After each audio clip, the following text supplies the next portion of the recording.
Señoras y señores, vivimos una época oscura en la historia de la humanidad.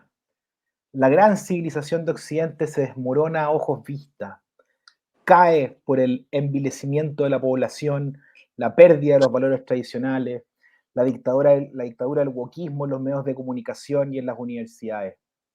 Cae por el renacer del tribalismo y el populismo político, por el quiebre de la amistad cívica, por la farandulización de las esferas del espacio público, por la chabacanería y el mal gusto, por el culto a lo feo, por el nihilismo de las nuevas generaciones, por la cobardía intelectual y por la pérdida absoluta del pensamiento crítico.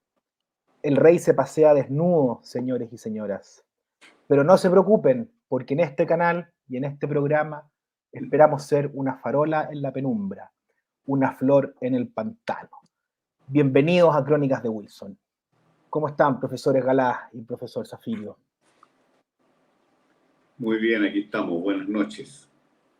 Muy Anuncie bien, el día Vicente. para que su barra brava no Estamos tenga a más martes 13. argumentos para el pelambre. Martes 13 en la noche, así que este video muy probablemente saldrá el miércoles 14 en la mañana, en estreno. Oye, ¿estuviste tú esa presentación del canal o estás visitando a alguien? No, yo, po. Sí, si te contaré Estruendoso. todo. No, soy más que una cara bonita, profesores Galá y Zafirio. No, he leído tus cuentos. Fue más apasionado aún que su defensa de Poduje en el video que subió ayer.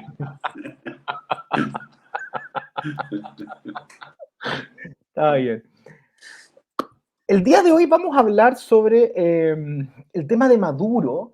Y estuve leyendo antes de este programa el viaje, el famoso viaje a Cúcuta de Piñera, que fue en febrero del año 2019, hace más de 5 años.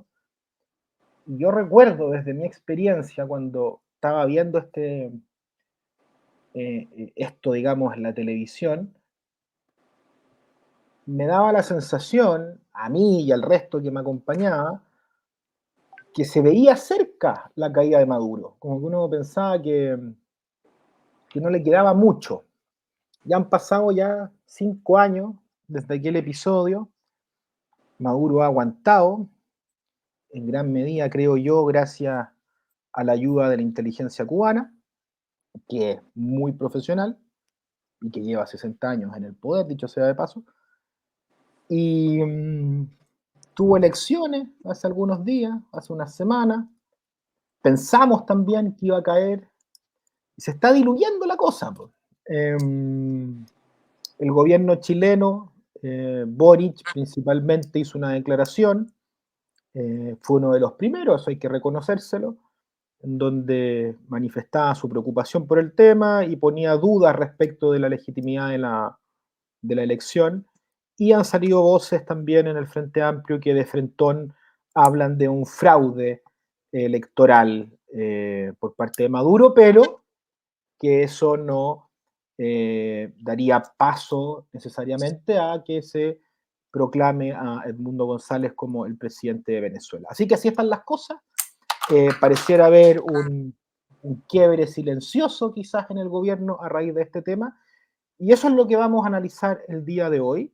Va a partir don Eduardo Galás, analizando la situación de Venezuela, el tema Maduro, pero principalmente viendo cómo ven ahora la situación de Venezuela, en donde ya han pasado algunos días, ahora podemos analizarlo un poco más frío, no en caliente, como se hizo los días anteriores. Y también, ¿cómo creen que ha reaccionado la izquierda chilena al respecto? Si ha estado a la altura, no ha estado a la altura, y cómo puede incidir esto en nuestra política en el mediano plazo, pensando que hay elecciones también este año. Don Eduardo Galá. Sí, gracias, Vicente. Mira, yo voy a enfocarme más en la recepción de la situación venezolana por parte de la política chilena. No voy a hacer un análisis así, digamos, exhaustivo de la situación venezolana porque no estoy tampoco en condiciones de hacerlo. O sea, en parte porque las cifras mismas con las que nosotros contamos son engañosas. Entonces me voy a referir a la situación venezolana solo en líneas muy generales. Naturalmente que es una situación dramática, tanto en términos sociales como políticos. En términos sociales, a mí el indicador que me ha parecido siempre más así visualmente sobrecogedor es la pérdida de peso promedio. Es un país que está adelgazando por hambre, digamos, y eso es algo que ya se veía el año 2019, fue la última vez que yo revisé ese dato. Eh, Naturalmente da testimonio de la gravedad de la crisis social, la cantidad de venezolanos que han migrado desde Venezuela hacia otros lados, que no sé exactamente en cuánto irá ahora, pero probablemente más de 5 millones, no estoy seguro en cuánto va la cifra, pero sí sé que los datos en su momento llegaron a ser 33 millones y algo de habitantes, y según entiendo, las cifras oficiales ahora cuentan alrededor de 28. Una cantidad absurda, digamos, una migración demasiado masiva, digamos, y que obviamente da testimonio de lo terrible que es, porque nadie abandona su país en condiciones de precariedad, a menos que haya una situación muy urgente que los presione para ir afuera, a veces sacrificándolo todo y renunciando a todo en términos materiales, e incluso en términos humanos, digamos, o sea, pérdida de redes, en fin, hay una cosa ahí muy dramática, obviamente. Y en términos políticos, hay una cosa que creo que Carlos Peña la dijo bastante bien, y es que esto era una dictadura incluso antes de robarse esta elección, digamos, y no necesitaba robarse una elección para que uno se diera cuenta de que lo que pasa en Venezuela no es una democracia. Y para ello baste ver cómo se encarcelan opositores políticos, en general la persecución a opositores políticos, y no es algo de ahora, o sea, es algo que uno viene viendo hace más de una década. La falta de libertad de prensa, la falta de libertad de asociación, la relación muy singular con las Fuerzas Armadas. Las Fuerzas Armadas en Venezuela están básicamente sobornadas por el Ejecutivo. En fin, hay un cuadro que es muy obvio de ruptura de la democracia y que viene de los años 90. Pero bueno, más allá de eso, de ese cuadro, digamos, que uno conocía de antemano, y que tiene como componentes, bueno, obviamente la emergencia de un crimen organizado muy brutal, como es el caso del Tren de Aragua, que ahora nos impacta a nosotros, y probablemente, o todo parece indicar, una relación incestuosa con el narcotráfico, en fin, o sea, tiene todos los elementos que uno quiera meterle a la pintura, incluyendo relaciones internacionales siniestras con todos los estados antidemocráticos que uno pueda imaginar. En fin, más allá de ese cuadro, voy a referirme brevemente a lo que ha pasado con las elecciones, ¿no? Bueno, y no queda más que ofrecerle nuestra solidaridad al pueblo venezolano, sobre todo a los que están acá en Chile, porque la situación es tremenda. Yo creo que a más de uno de nosotros le ha tocado tener cerca a algún venezolano residente en Chile y que lo están pasando en general muy mal. O sea, yo hablé con una amiga que me decía, llevo 2 días llorando, y había empezado a llorar antes de las elecciones porque se había dado cuenta que se las iban a robar antes de que ocurriera la declaración de voto, simplemente porque no dejaban entrar a los veedores, porque no dejaban entrar a grandes oleadas de personas que querían votar, ese tipo de cosas.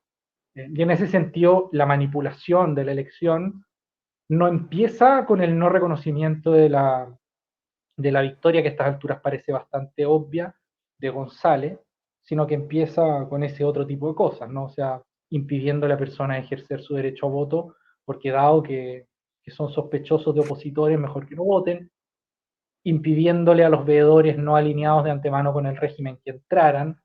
Muy notable que hayan dejado entrar a la Fundación Carter, que en otra época había sido muy condescendiente con el régimen chavista. Había dicho incluso la Fundación Carter, no recuerdo exactamente qué año, pero yo creo que a principios de los 2000, que el sistema electoral venezolano era de los mejores del mundo, y por eso Chávez le había tirado muchas flores a esta fundación, y Maduro también, y ahora la dejaron entrar, y resulta que la Fundación Carter, después de escaparse corriendo de Venezuela antes de entregar su informe, declaran ganadora al Mundo González. Lo que, bueno, no es tan sorprendente tampoco, ¿no?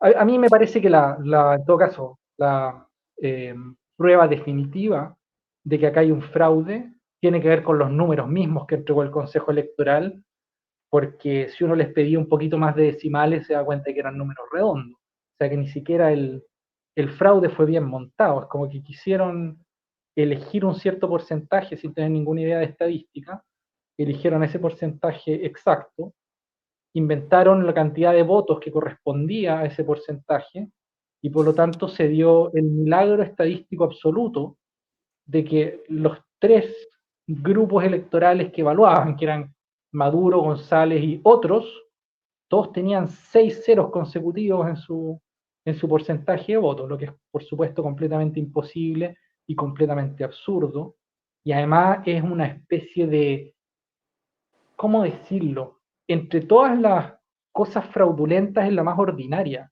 porque es la más precaria, ¿sí? La que más muestra como vulgaridad en el sentido como de poca sofisticación al momento de elaborar la trampa, en fin, pero a mí se me quitó cualquier duda que yo hubiera tenido de que esto pudiera ser un fraude cuando vi ese dato, ¿no? Cuando vi que los resultados que habían dado daban porcentajes redondos, lo que es completamente imposible, o sea, desde un punto de vista estadístico equivalente a ganarse, digamos, una lotería 3 fines de semana consecutivos, o sea, no hay absolutamente ni una posibilidad de que eso ocurra.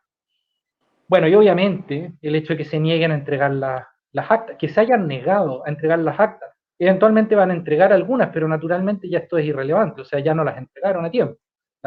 Lo importante de la entrega de actas es que sea una cosa rápida, porque lo que hace eso es mostrar transparencia. El hecho de que se hayan negado a entregar las actas de inmediato solamente puede levantar en la comunidad internacional la impresión de que las están inventando, que las están falsificando de algún modo, o sea, en fin, ya no tiene caso que hagan una entrega de actas porque eso ya debería haberse hecho.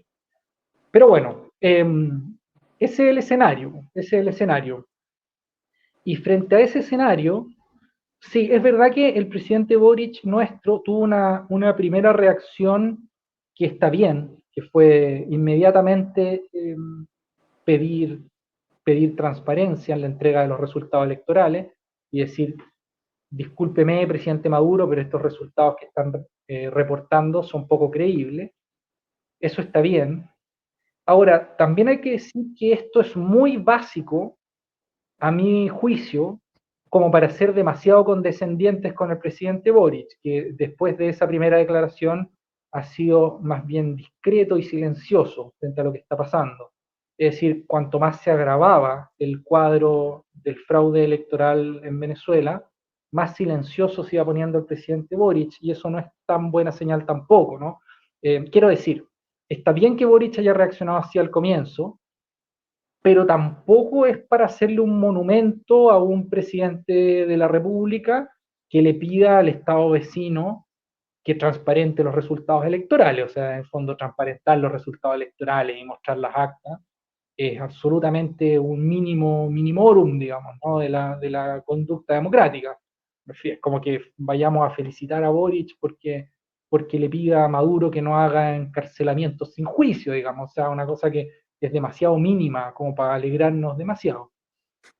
O sea, ¿es un cierto motivo de tranquilidad que Boric haya reaccionado así? Para mí sí.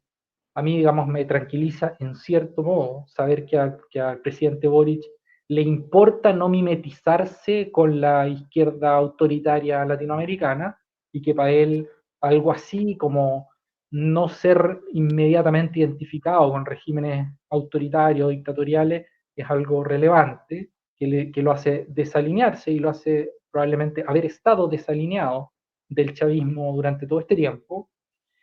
Pero por otro lado también digamos, es una muestra de que nuestras expectativas con respecto a la fuerza política que nos gobierna están muy abajito, ¿no? Son expectativas muy menores y con buenas razones, ¿no? Porque da la impresión de que en el gobierno tenemos al menos dos almas con respecto a este tipo de cosas, ¿no?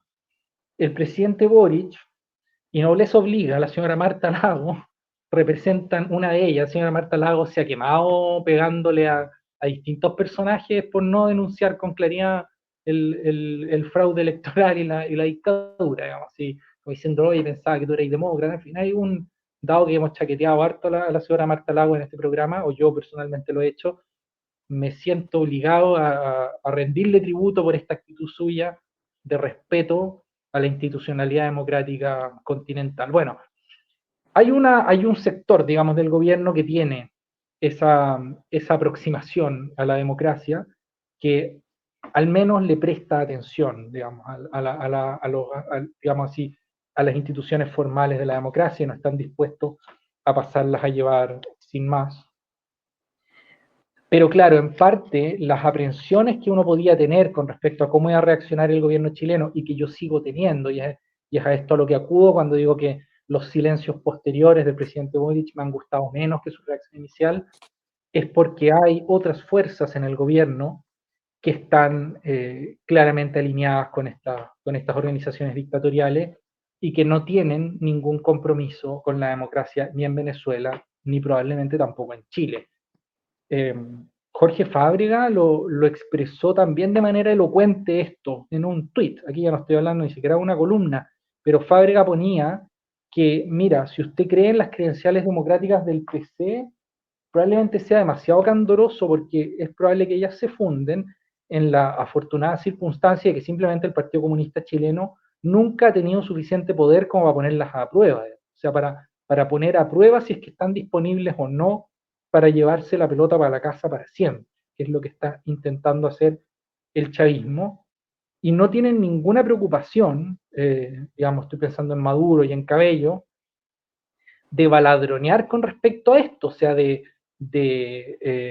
gritar a todos los vientos que la oposición nunca más va a volver al poder en Venezuela, y esto lo dicen así con todas sus letras, sin ninguna vergüenza, sin ningún pudor, es decir, preciándose, uno podría decir, de una actitud que es llanamente antidemocrática, ¿no?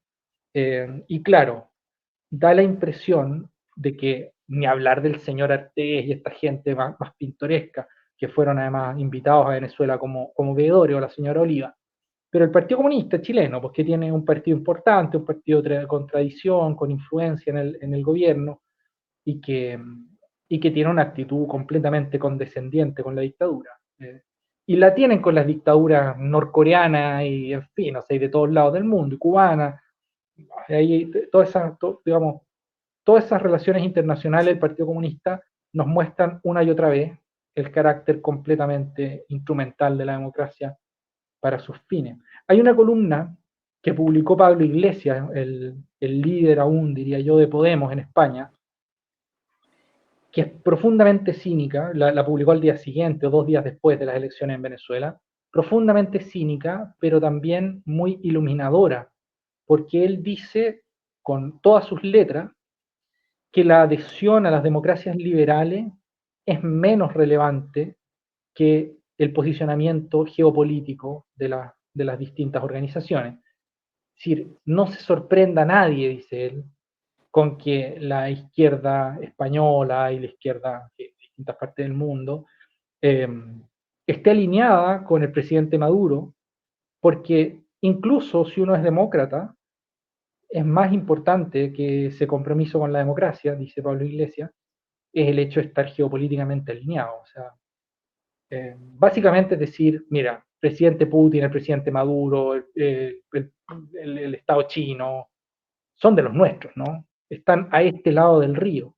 Y el hecho de estar a este lado del río es anterior y más relevante que sus credenciales democráticas. Claro, el problema es que uno esperaría, en el caso de las fuerzas chilenas políticas, en un país en el que todos anuncian un compromiso con la democracia, uno esperaría que ese compromiso con la democracia fuera anterior y fuera superior al hecho de que la otra persona parece que está a mi lado del río en términos geopolíticos. Quiero decir, incluso si uno cree, por ejemplo, que Estados Unidos es geopolíticamente nuestro aliado y no Rusia o China, incluso si uno cree eso, uno esperaría que si una persona toma decisiones, un gobernante, quiero decir, alineado con Estados Unidos, ejecuta un poder despótico y monta, digamos, una dictadura, una tiranía, uno esperaría, como es natural, eh, que las fuerzas democráticas se alinearan en su contra. Pero claro, no parece ser el caso ese. A mí la columna de Pablo Iglesias me pareció muy iluminadora. Hay que decir que Pablo Iglesias declara en esa misma intervención estar convencido y dice, y es de sentido común darse cuenta, que lo de Maduro no fue un fraude. Y una de las razones que él da es que, mira, si hubiese querido hacer un fraude no habría invitado a la Fundación Carter. Claro, es divertido, no sé qué dirá Iglesias después de que la Fundación Carter salió corriendo de Venezuela y desde Estados Unidos declararon, chuta, el que ganó la elección fue Edmundo González y esto no resiste ningún análisis democrático. Hay que decir con respecto a esto, pero me voy a referir a eso más en la frase boba más rato, que surgió la idea así a modo de minuta, como decías tú, Vicente, en alguna conversación, surgió la idea de decir, mira, dado que las elecciones no fueron democráticas, entonces no se puede dar ganador ni a Maduro ni a González. Una cosa increíble, una cosa muy pintoresca. Esa es Y de hecho, ¿qué cosa? la minuta boba. Exactamente, la minuta boa, así es. Pero bueno, voy a explayarme con respecto a esto, pero me parece muy absurdo porque si es que, en fin, o sea, uno sabe que el que se va a robar las elecciones es el que tiene poder para robárselas, digamos, en qué lugar del mundo la oposición a una dictadura va a estar en condiciones de robarse unas elecciones, una cosa insólita. Bueno, Oye, está Fernando Paulsen en esa minuta, ojo. no, seguro, seguro. O sea, es que, mira, para la gente que tiene un compromiso vital con ser de izquierda, y a la que le cae mal por el motivo que sea la oposición venezolana, en general no ha sido simpática nunca. Digamos, muchos personajes de la oposición venezolana siempre han despertado antipatías en el concierto internacional, incluyendo a Corina, digamos, ¿no? Tampoco es la persona más querida por las otras oposiciones, por mucho que se le preste apoyo. Bueno, creo que para una persona que tiene ese tipo de compromiso, es muy cómoda esa narrativa, ¿cachai? Es decir, mira, yo no voy a aceptar que ganó Maduro, pero dado que la elección es trucha, no podemos decir que haya ganado nadie. Y hay que decir que al propio gobierno de Maduro esta tesis parece que le empezó a parecer atractiva porque empezaron a hacer, digamos, sugerencias de repetir la elección, acusando estos fraudes cibernéticos y toda la computer magic, digamos, del caso, ¿no? Pero, en fin, bueno, tonterías tras tonterías. Bueno, para redondear mi punto, para mí, el hecho de que existan estas dos fuerzas en nuestra coalición de gobierno, en nuestras coaliciones de gobierno, aquellas que sí tienen un compromiso con la democracia, o al menos parece que lo tienen, y aquellas otras que no. Por lo menos, digamos, yo a Boric no puedo criticarle en ningún sentido no tener un compromiso con la democracia cuando la dictadura realmente toca la puerta, porque yo entiendo que su adhesión al documento convencional digamos, de la primera convención constituyente, que tenía riesgos serios de conducirnos a un tipo de régimen parecido al de Venezuela o al de Nicaragua, yo entiendo que por problemas de formación, problemas de viralidad de las ideas y acceso a sus pares, yo entiendo que Boric lo haya apoyado sin plena conciencia de que estaba apoyando un documento que tenía derivas dictatoriales. Yo puedo hacer el esfuerzo de empatía con su excelencia y creer que eso es así. Creo que es una ignorancia inexcusable, digamos, es una ignorancia culpable, pero creo que no hay ahí más que esa ignorancia y no hay realmente una falta de compromiso con la idea abstracta, digamos, de la democracia. Pero sí la hay en los otros, ¿no? Sí la hay, por ejemplo, en el Partido Comunista.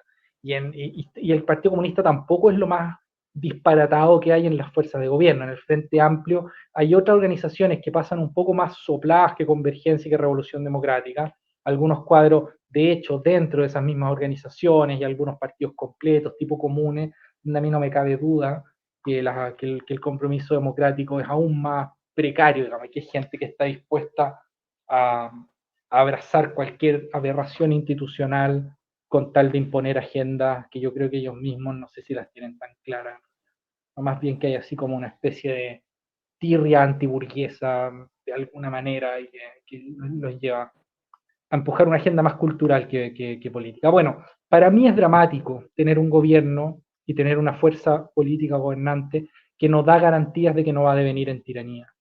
Porque nosotros tuvimos, entre la recuperación de la democracia nuestra y, vamos a decir, el segundo gobierno de Michelle Bachelet, digamos hasta al menos que el Partido Comunista entró al gobierno, nosotros tuvimos una centroizquierda que daba plenas garantías democráticas. Porque la concertación, más allá de las críticas que cualquiera pueda tenerlas con el tiempo, incluyendo las autocríticas furiosas que algunos de sus propios militantes y cuadros han levantado, algunas muy oportunistas e incluso deshonestas. Más allá de todas esas críticas, algunas de las cuales son legítimas, la concertación daba plenas garantías de apoyo a la democracia. Y yo me crié en un país en el que la democracia estaba razonablemente garantizada y a ninguno de nosotros le daba miedo de ningún tipo en términos de permanencia de la democracia que gobernara ni la concertación ni la Alianza por Chile. Digamos. Era un... Y sabíamos que iba a haber, digamos, cambio en el... Pero digamos así, ni el piñerismo, ni el layismo, ni obviamente los primeros gobiernos, Elwin, Frey, en fin, daban ninguna preocupación en este sentido. O sea, nos permitía vivir con plena certidumbre democrática. Y dramáticamente eso ya no existe. Eso se ha roto. Y a mí me parece que ahí tenemos un problema muy, muy severo en el hecho de que este gobierno no dé esas garantías. Es verdad que el presidente Boric se ha portado en general bien a este respecto. Creo que algunas de las personas que lo rodean en general comparten estas intuiciones. No puedo pensar lo mismo ni siquiera de Camila Vallejo, por ejemplo, ¿no? Sí creo, por ejemplo, que la Carolina Toá es plenamente democrática en sus convicciones. Eso yo lo creo así. Pero no puedo decir eso de Jadwe, por ejemplo, ¿no? ¿Quién podría decir eso de Jadwe? Y la verdad es que ni siquiera puedo decir eso de otros personajes de gobierno, aunque bueno, hay otros problemas que se cruzan, de frivolidad, cosas que hemos hablado antes.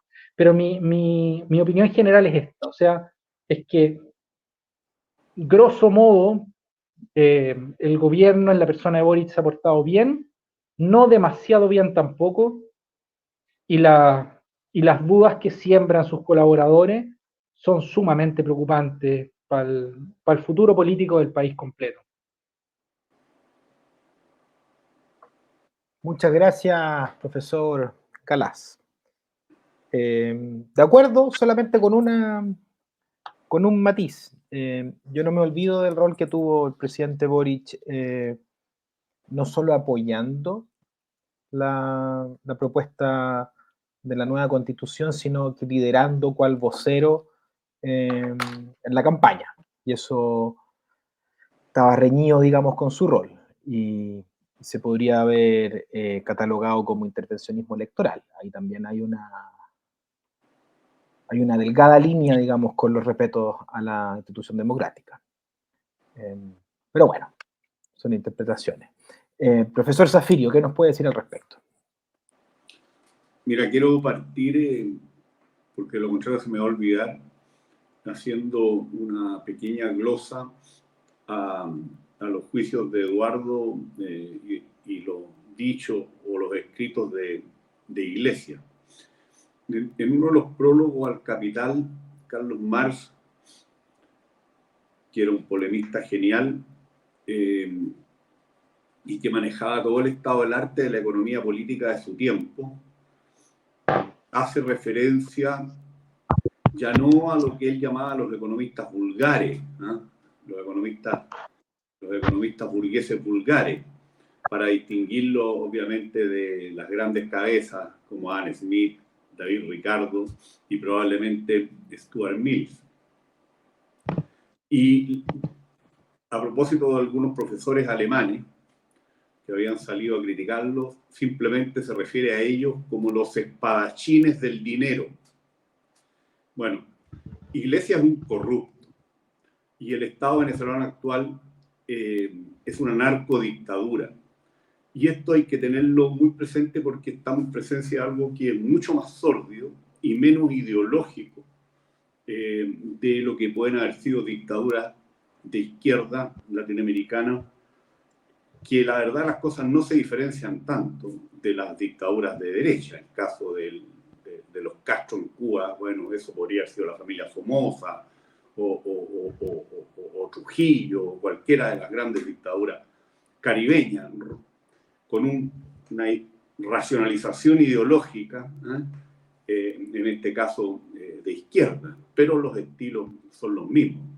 Pero yo creo que lo de Chávez y sobre todo lo de Maduro ya es otra escala.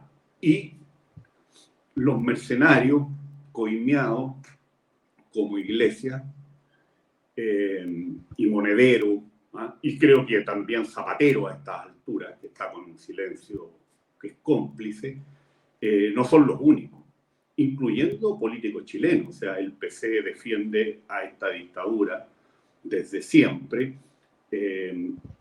por razones muy obvias. Cuando uno piensa simplemente lo que ocurrió con Arce, no hay por qué pensar que las platas venezolanas se redujeron a eso, ¿no? Está probado también lo mismo en el caso argentino, de una manera grotesca, como son todas las coimas y los negociados en Argentina, ¿no? Le incluye hasta tirar bolsa por las murallas de los conventos, ¿no? Una cosa que ni la mafia en el cine neorrealista italiano nos había deparado como espectáculo. Entonces, eso es lo primero. Las dictaduras como la de Ortega y la de la venezolana son lo sórdido de lo sórdido en un continente que ha tenido dictaduras de distintos signos, de las más sórdidas y siniestras del mundo. Basta ir a la literatura nuestra, ¿no? Qué sé yo, el Supremo, el señor presidente, ¿no?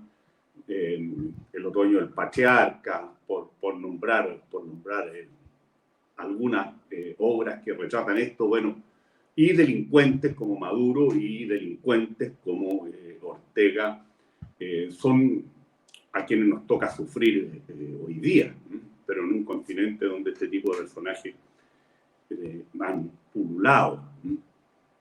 Con expresiones distintas según la época, porque esto viene desde el siglo XIX. Entonces aquí hay dinero, ¿no? Y basta ver el carácter patibulario de los, comillas, observadores chilenos, ¿no? Desde Artés, la Karina Oliva, el diputado del PC, que es otro tipo que fue dirigente de las asociaciones de trabajadores de la salud, Maturana, para darse cuenta de lo que estamos hablando. Y los propios dichos de siempre, pero ahora reiterados, de Diosdado Cabello, Jorge Rodríguez y otros personajes que han tratado de fascista al gobierno de Boris, para que nos ubiquemos. Y detrás de esto se mueve mucho dinero. Hace 5 o 6 años atrás, recuerdo haber leído en algún diario español que a raíz, creo que de las investigaciones sobre la familia catalana de los Pujol, que tenían mucho dinero en Andorra, se habían descubierto unas cuentas de parte de la cúpula chavista y las cifras eran superiores a los 2.000 millones de dólares. O sea, esta gente en estas décadas se ha robado cifras siderales, porque mientras funcionó la petrolera y con precios del barril en algún momento hasta de $150 por barril, ahí hubo mucho dinero, y hoy día probablemente sigue habiéndolo por la vía de dinero negro, de dinero sucio vinculado al crimen organizado y al narcotráfico. Y eso hay que mirarlo porque puede explicar también actitudes tan cautelosas como las que vemos de algunos políticos brasileños y de algunos políticos mexicanos. Y voy a contar una conversación que tuve anoche por Zoom con César Pérez Vive, el gobernador de Táchira y dirigente importante de la campaña del Mundo González, frente a una pregunta mía sobre la actitud de Brasil, Colombia y México, y donde César Pérez, al que rescató, no mencionó nada de los demás, pero ese silencio algo dice, fue la actitud, curiosamente, de Petro y su preocupación por el respeto a los derechos humanos y declaraciones reiteradas que hizo antes de la elección, exigiéndole a Maduro que respetara los resultados. Y probablemente eso no se debe solo a que Colombia es una víctima brutal de la situación venezolana, ¿no? Y no me refiero a los millones de migrantes que hay ahí, sino que al apoyo a la guerrilla y al narco colombiano. Entonces, eso es lo primero. Estamos en presencia de una narcodictadura y muchos de sus defensores son simplemente una manga de delincuentes, coimeros y ladrones que hacen esto por dinero, bajo racionalizaciones de izquierda. O sea, esta es una lumpen izquierda, para hablar claro, no solo la venezolana, sino que los distintos peones que tienen repartidos en España y en el resto de América Latina. Lo segundo que quiero señalar es que aquí las líneas rojas se cruzaron hace largo rato. Voy a recomendar un libro al final donde hay una buena narrativa y que demuestra que ya cuando empezó a faltar la plata en Venezuela y la oposición empezó a tomar fuerza, a pesar de sus enormes divisiones y pequeñeces, recién ahora enfrentaron unidos 25 años después, Chávez inmediatamente pasó todo límite. Probablemente hubo elecciones que ganó de manera relativamente limpia, pero ya desde el 2006 en adelante, claramente ahí estamos en presencia de, como se dice ahora, tan ciúticamente y tan falsamente, un régimen híbrido o una democracia iliberal, o sea, en buen castellano, un autoritarismo, una autocracia autoritaria. Y Maduro, obviamente, que no es Chávez, bajo ningún concepto, pero al cual además le ha tocado una situación económica que está muy lejos de las bonanzas que vivió Venezuela bajo los primeros años del chavismo. Simplemente ha hecho todo de una manera autoritaria. Él es el mascarón de prueba de una manga de mafiosos y de delincuentes que no quieren dejar el poder porque saben que salvo que se vayan, no sé, a Bielorrusia, a Irán, a Moscú, no se me ocurre otro lugar más allá de los rumores de que estarían dispuestos a darle una salida y un salvoconducto que hemos escuchado esta semana a cambio de que dejen el poder. Ese va a ser su destino natural y están operando cuestiones muy graves vinculadas a crímenes de lesa humanidad y a jurisdicción de tribunales internacionales, etc. Entonces, esto que se vive en Venezuela es una situación brutalmente dramática. En esa línea, creo que lo que ha hecho el gobierno hasta aquí es lo mínimo. Y se explica, yo creo, por dos razones. Primero, porque hay una división mucho más fuerte que en otros momentos. No nos llamemos engaño, este régimen venezolano siempre ha tenido defensores, incluyendo cuando gobernaba la Concertación. Lo que pasa es que eran marginales, porque la condena de la democracia cristiana y de los sectores socialistas democráticos, verdaderos, consistentes, y ahí creo que hay que rendirle un homenaje a Hortensia Bussi de Allende y a Isabel Allende, en un lugar muy destacado porque jamás se perdieron de lo que era esto y enfrentaron a Chávez, digamos, directamente. Además, cuando Chávez se trató de vestir con la herencia de lo que había sido el gobierno de la Unión Popular y el allendismo, bueno, personajes como Navarro han estado siempre. Y el Partido Comunista, por supuesto, sí, es una sucursal financiada acá, no la única, como lo probó lo de Arcis, que yo creo que es la punta del iceberg de quizás cuántos millones de dólares que han entrado para financiar la política de ese partido durante estos años. Lo que ocurre es que el peso era abrumador, digamos, de condena, no solo la DC, sino que, bueno, Sergio Vitale, que estuvo exiliado allá. Hay que decir, además, para los que escuchan esto y que son jóvenes, que la conducta de la democracia venezolana con el exilio chileno, demócrata, cristiano, socialista, fue simplemente, y radical, fue simplemente impresionante. La solidaridad que tuvieron, con gente como el padre Andrés Velasco, que era un destacado dirigente radical, Eugenio Velasco, gran profesor, además de Derecho Civil, Aniceto Rodríguez, ex senador socialista, Sergio Vitale, que sigue muy activo y que está incluso en el comando, según me dijeron el día domingo, donde estaba la oposición de los venezolanos en Chile, junto con gente de amarillos, de demócratas, socialistas, que se yo, radicales. Estaba Vitale. La conducta de Hortensia Bussi y de Isabel Allende, impecable desde el primer momento, Chávez incluido, digamos, no tuvieron que esperar a Maduro para señalar con claridad lo que pasaba en Venezuela desde el punto de vista del régimen político democrático y del respeto a los derechos humanos. Entonces, personajes como Navarro y el PC eran absolutamente marginales, porque, no sé, si tuviera que cuantificar el 85-90% del liderazgo de la concertación condenaba esto con toda claridad, partiendo por sus 3 primeros presidentes, obviamente. Y después incluso Michelle Bachelet, desde Naciones Unidas, que tiene informes bastante claros de hace años atrás de lo que pasaba con los derechos humanos en Venezuela.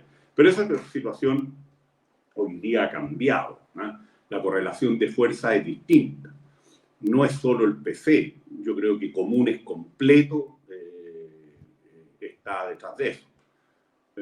Probablemente hay alguna gente también, minorías probablemente, pero hay gente también en lo que era Convergencia Social y en lo que era la propia Revolución Democrática que le han hecho ojitos a las dictaduras venezolanas.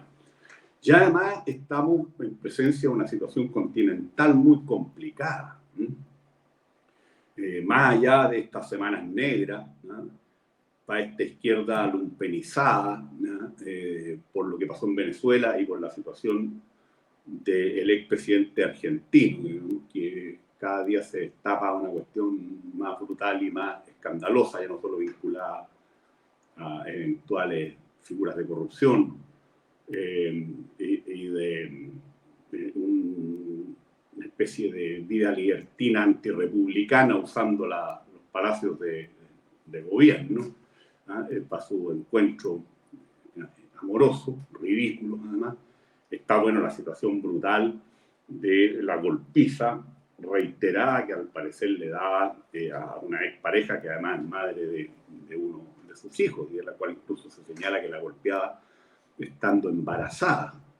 Todo esto, por supuesto, mientras se hacía un discurso público de apología del feminismo, en esta impostura que también nosotros en Chile hemos visto tan presente durante estos años por parte de los amigos del peronismo argentino de acá, que no solo Olmeo, sino que también, acuérdense, Irina Caramano, y las feministas peronistas del Frente Amplio y del PC.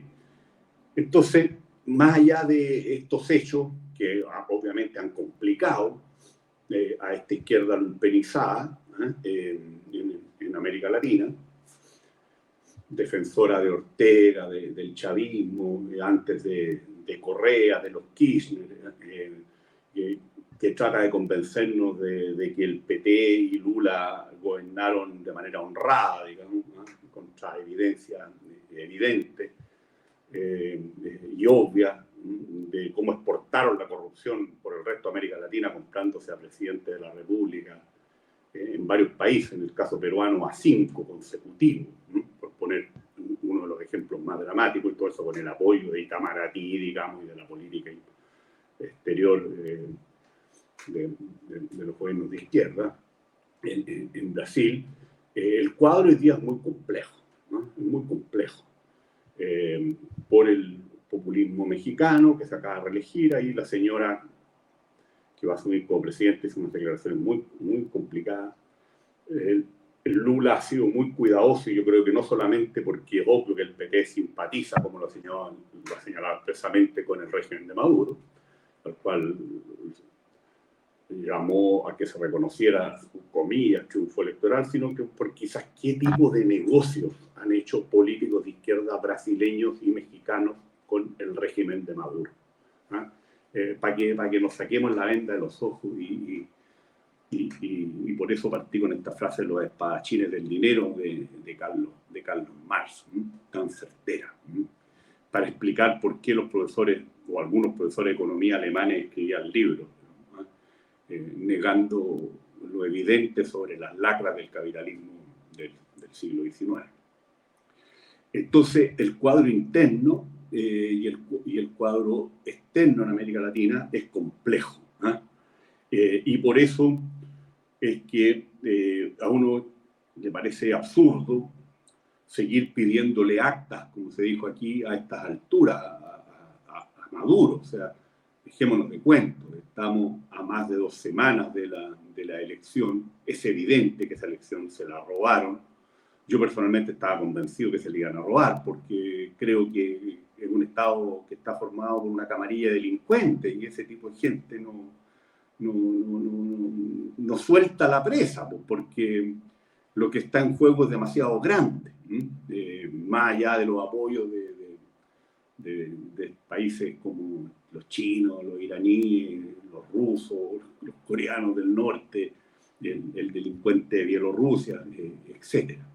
Y se lo dije así a algunos alumnos y exalumnos venezolanos que me escribían a las 6, 7 de la tarde de ese día, que esperaba equivocarme, pero creía que iba a pasar lo que pasó, que se iba a caer el sistema, como pasó con el PRI mexicano en los 90, en este caso fue un presunto hackeo de Macedonia del Norte, una cosa absurda, digamos, y después ese resultado que es burdo porque demuestra no solo la desfachatez, sino que el nivel de vulgaridad de esta dictadura, que es de manual, digamos, desde el punto de vista de lo que han sido las dictaduras brutales de cualquier signo en nuestra historia en América Latina.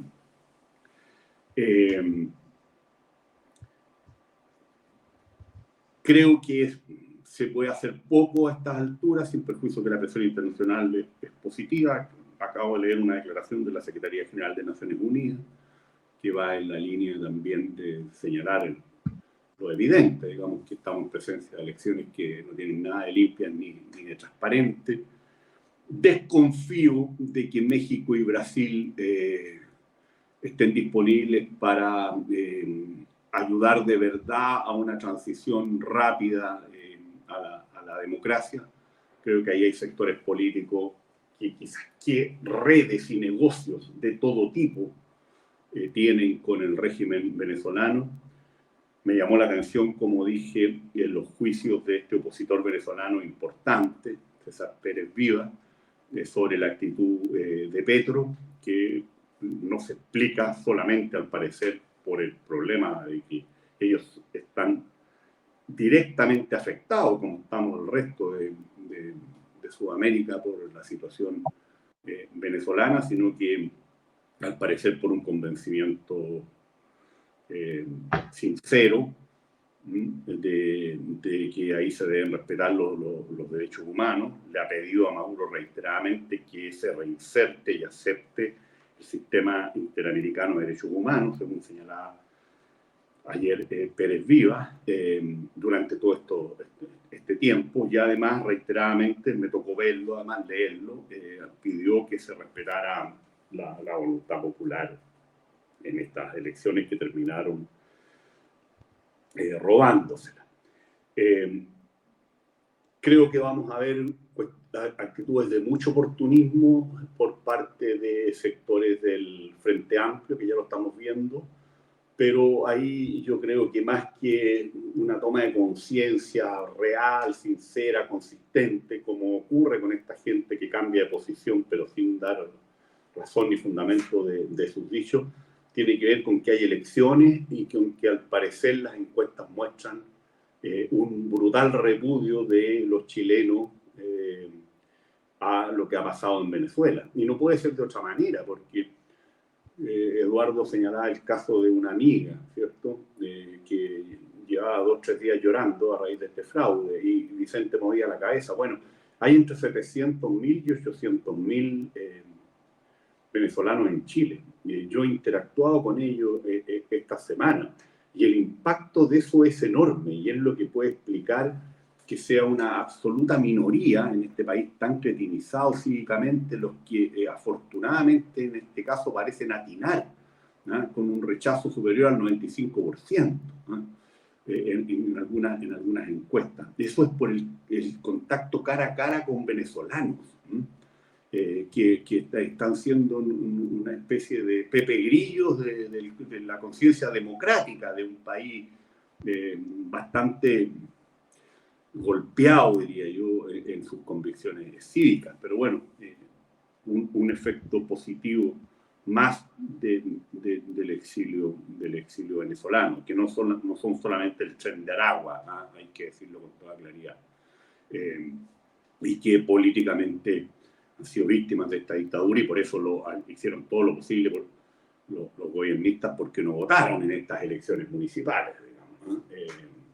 Dado que sus preferencias van por cualquier lado menos por lo que es la coalición gobernante. Y obviamente hay mucha más sinceridad, pero también una cierta actitud muy triste de la gente del socialismo democrático, que en otras ocasiones ha alzado la voz con mucha más fuerza, y ahora no lo hacen, bueno, porque son los mozos del Frente Amplio y del PC, ¿no? Porque en esta política lo que se persiguen son cargos, y hemos visto indignidades de todo tipo en general, y no están dispuestos, como plantean sectores de derecha que piden que Boris saque a los comunistas del gobierno, no van a romper ningún pacto si ellos se mueven en función de objetivos de poder y se necesitan, y ahí está lo que se ve hoy día en las elecciones municipales, donde incluso han terminado metiendo a lo que queda de la democracia cristiana, digamos, detrás de objetivos súper rascas, y donde además van a ver las traiciones más abyectas, porque no se van a respetar tampoco los acuerdos. Yo les doy firmado que el candidato de C. Concepción va a perder el municipio. Y eso por razones obvias, porque van a apoyar a otras figuras, más allá de la letra del pacto. Pero bueno, están en ese juego, encenegados en la mantención del poder, y claro, obviamente el socialismo democrático mayoritariamente condena lo que ocurre en Venezuela hace ya bastante rato. Los demócratas cristianos lo mismo, obviamente, pero bueno, hay una correlación de fuerza donde las pegas y los cargos, ¿no? En Chile y en el extranjero, vía embajadas, por ejemplo, u otras prebendas, van a depender todavía durante 18 meses de Boris y del Frente Amplio y del PC, y luego esos apoyos pueden ser muy decisivos para tratar de mantener el gobierno. Cuestión que además yo creo que no descartan a estas alturas, dada la estupidez y las torpezas de la derecha y de la oposición. En una de esas vamos a terminar incluso con Michelle Bachelet de candidata, cuestión sorprendente por mucho concepto. Ahora, yo creo que irse detrás de Lula y irse detrás de México a esta altura es una ingenuidad.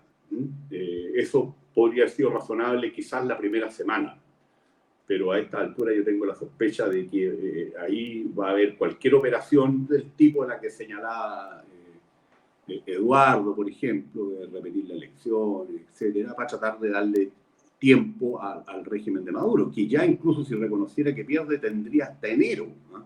O sea, más tiempo el que tuvo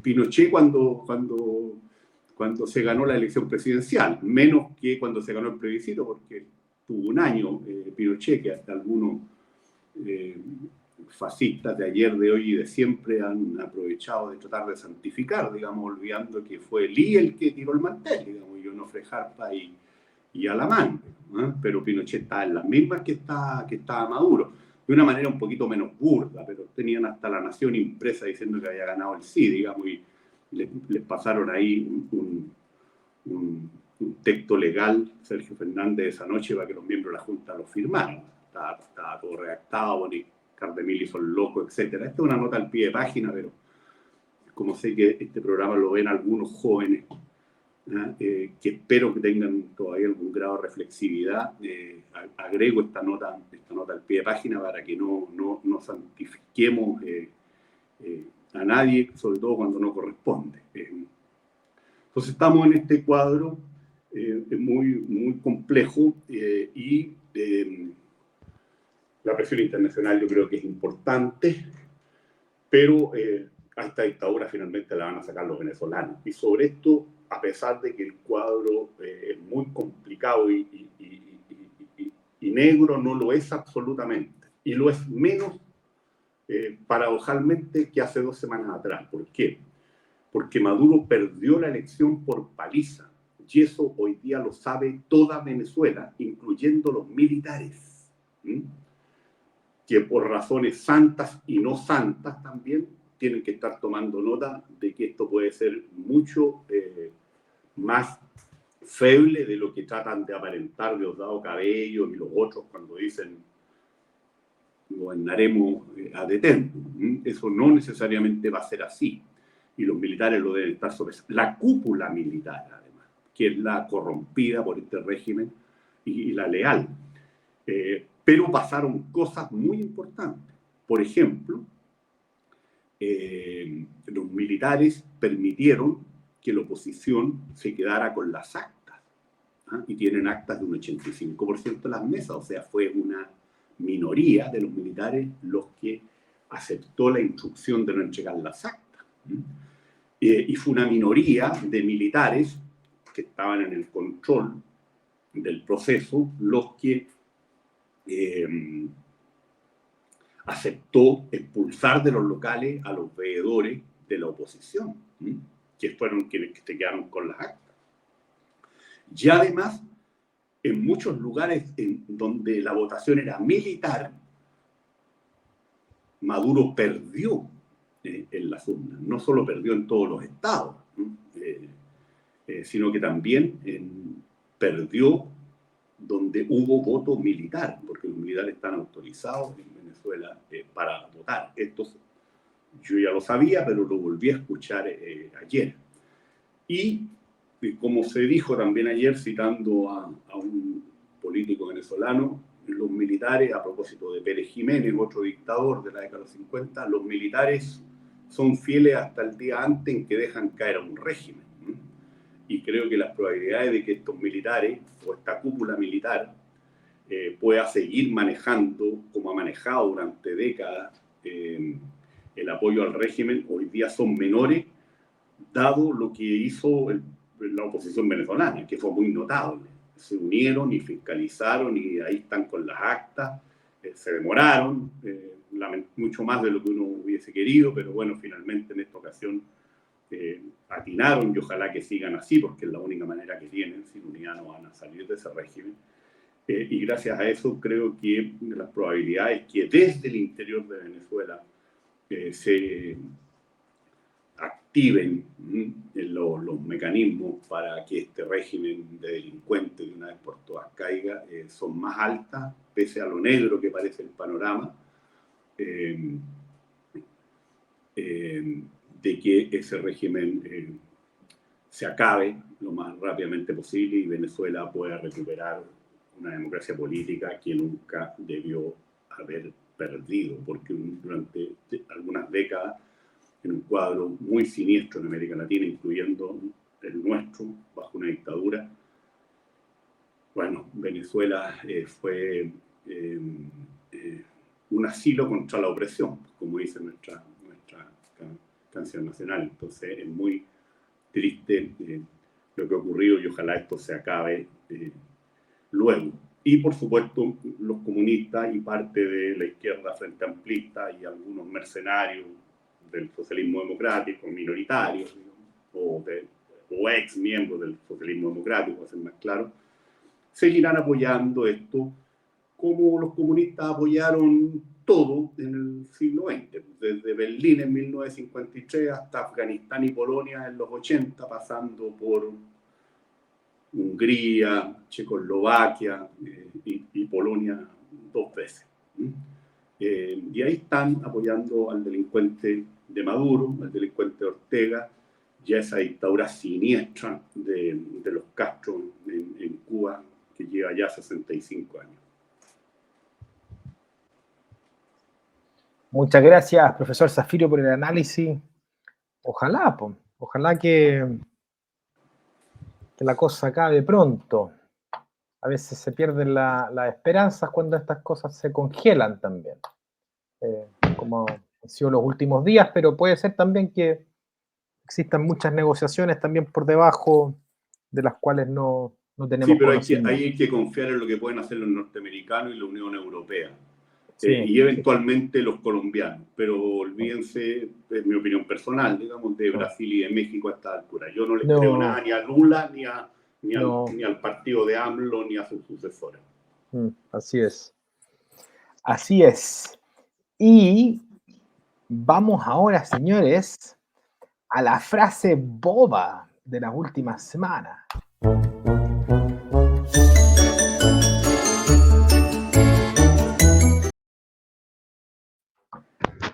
Frase boba de don Eduardo Galán. Sí, mira, yo traigo, como había anticipado en mi presentación anterior, esta cuña convertida en minuta, según la cual, voy a citar a Emilia Schneider, que la expresó de una manera muy clara. Si creemos, tal como señaló el Centro Carter, que la elección en Venezuela no califica como democrática y legítima, es una contradicción reconocer cualquier resultado. El oportunismo de la derecha es impresentable. Piden reconocer a Edmundo González sin argumento, solo un gustito. No les importa el pueblo venezolano, indolentes. A ver, obviando el hecho de que el Centro Carter, una semana después de este tuit, o no sé, 5 días después, también reportó que había ganado Edmundo González. A mí me parece que es una frase una frase estúpida. Primero es una frase estúpida, ¿ya? Y es estúpida porque el hecho de que una elección no sea democrática y legítima significa que hay alguien que tiene poder y que está cometiendo fraude electoral. No significa que los resultados sean imposibles de conocer. De hecho, sabemos que es un fraude porque los resultados son gruesamente conocidos. Y los que reporta el Consejo Electoral venezolano no coinciden con eso que sabemos que ocurrió.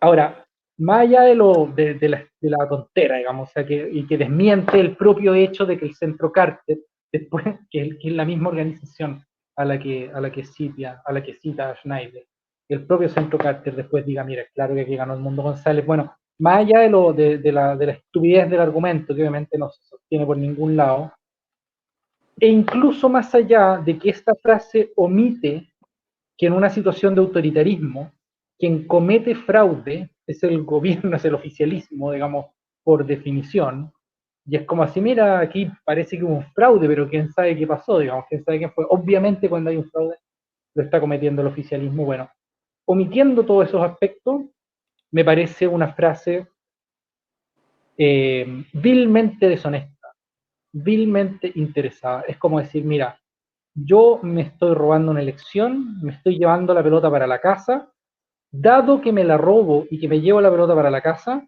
entonces no se sabe quién ganó, aquí no ha pasado nada, hay que hacer la elección de nuevo.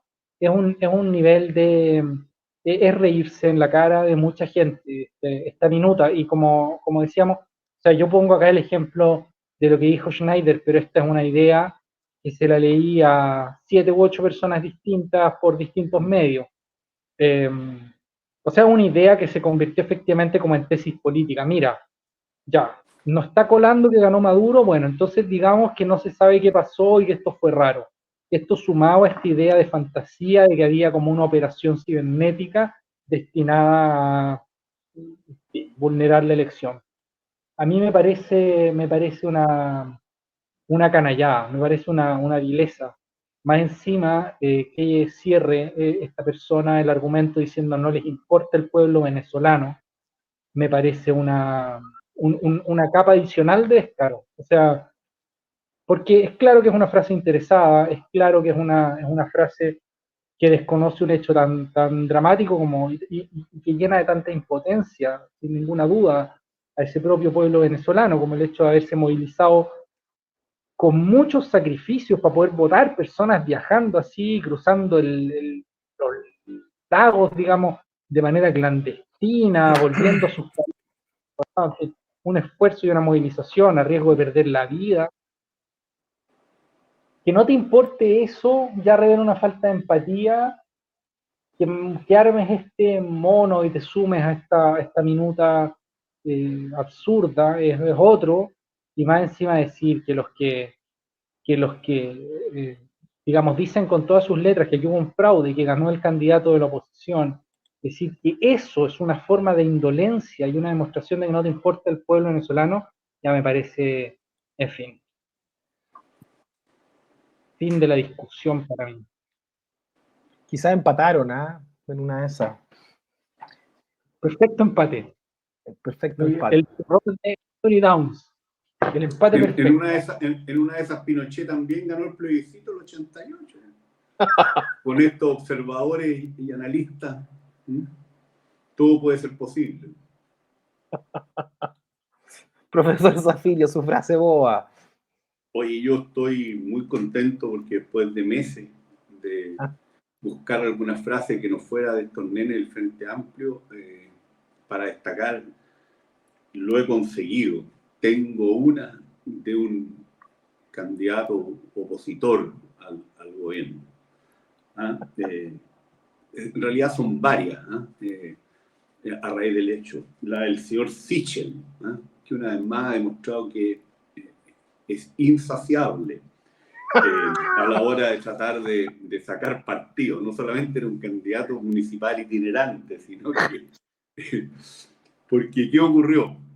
Bueno, fue agredido en calle Bremen, le dieron unos golpes en la cabeza, en el cuello, y obviamente, más allá de lo repudiable y del nable del hecho, eso le favorece políticamente, como es evidente, en una elección que además yo antes de esto pensaba que le iba a ganar mirando para atrás. Pero, para mi sorpresa, no solamente denunció el hecho y le trató de sacar todo el mayor partido electoral posible, que forma parte del todo lo bueno, sino que además, aparentemente interrogado por los periodistas, dijo que la alcaldesa frente amplista no lo había llamado, y lo repitió varias veces. Salió incluso como frase en la segunda, que estaba muy deseosa de echarle una manito, digamos. Y resulta que la alcaldesa, al parecer, no solo la había llamado, sino que le había mandado WhatsApp, y las explicaciones que dio son simplemente increíbles, y que reafirman la situación y las numerosas frases bobas que este candidato ansioso, señor Sichel, repitió. La decadencia completa de la política chilena, como ya lo decíamos en el programa anterior, de que aquí todo vale, ¿no? Ahora, lo curioso, y dejo esto como nota para la reflexión, es que más allá de la ansiedad por el voto, a lo mejor la cosa en Ñuñoa está más estrecha y complicada para Sichel de lo que uno podría creer, que explica tanta nerviosismo y tanta estupidez. A mí me entró la duda después de verlo pisar este plátano de una manera tan torpe. Así es. Donde se mete, Sebastián Sichel deja alguna embarrada importante y alguna pelea. Yo invito a los... Pero peleas tóxicas y rascas. Y rasca, sí. Yo invito a los financistas de... Esto es puro altruismo mío, ¿eh?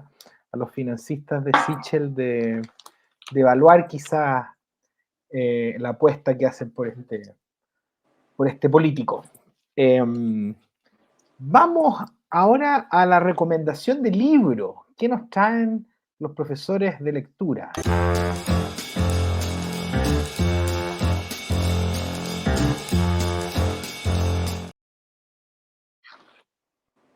Profesor Galá, ¿qué nos va a hacer leer? Yo voy a recomendar 2 libros y enfáticamente uno de los dos. 2 novelas.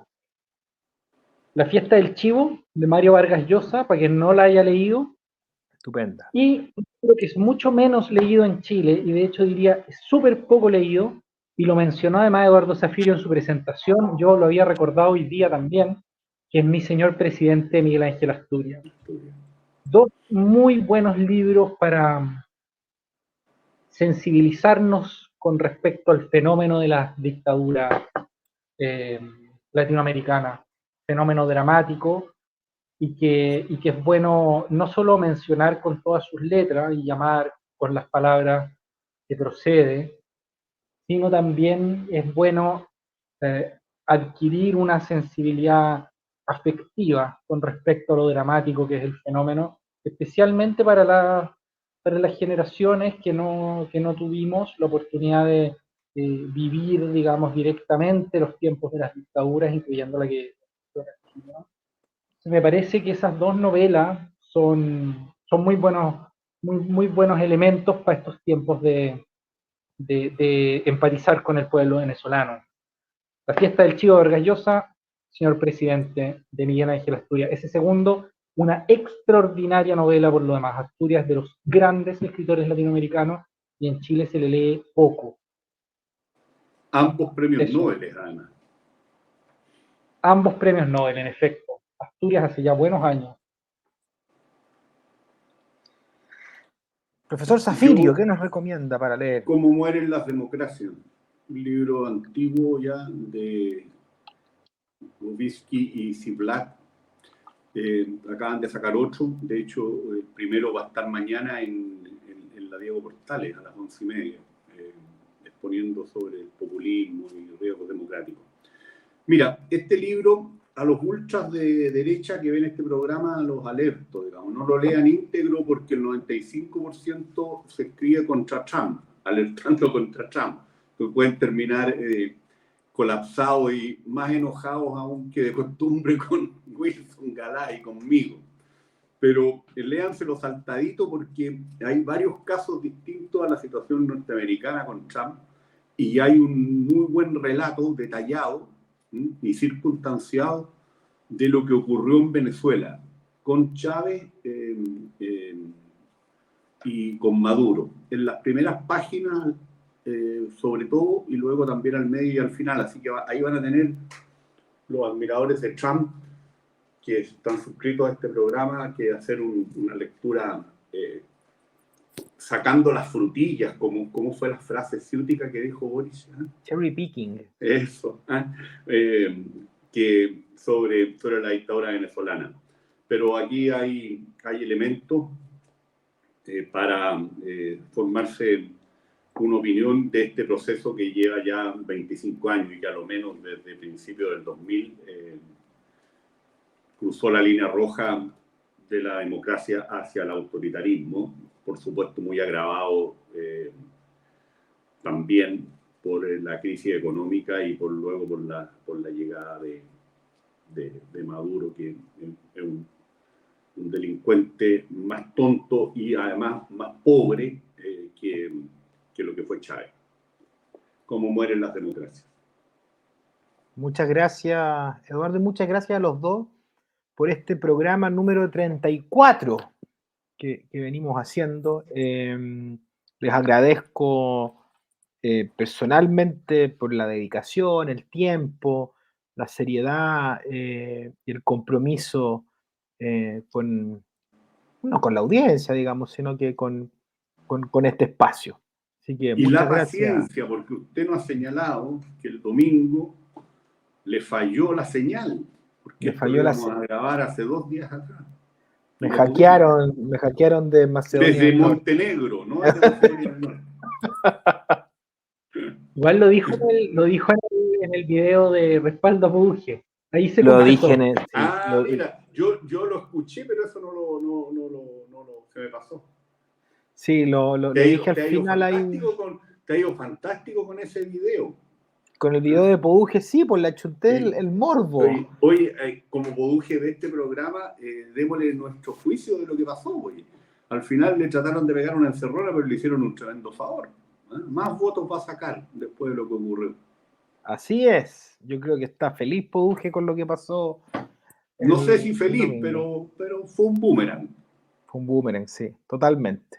Totalmente. Así que, bueno, ¿cuándo son las elecciones? ¿En octubre o no? En octubre, sí. Todavía queda un tiempo.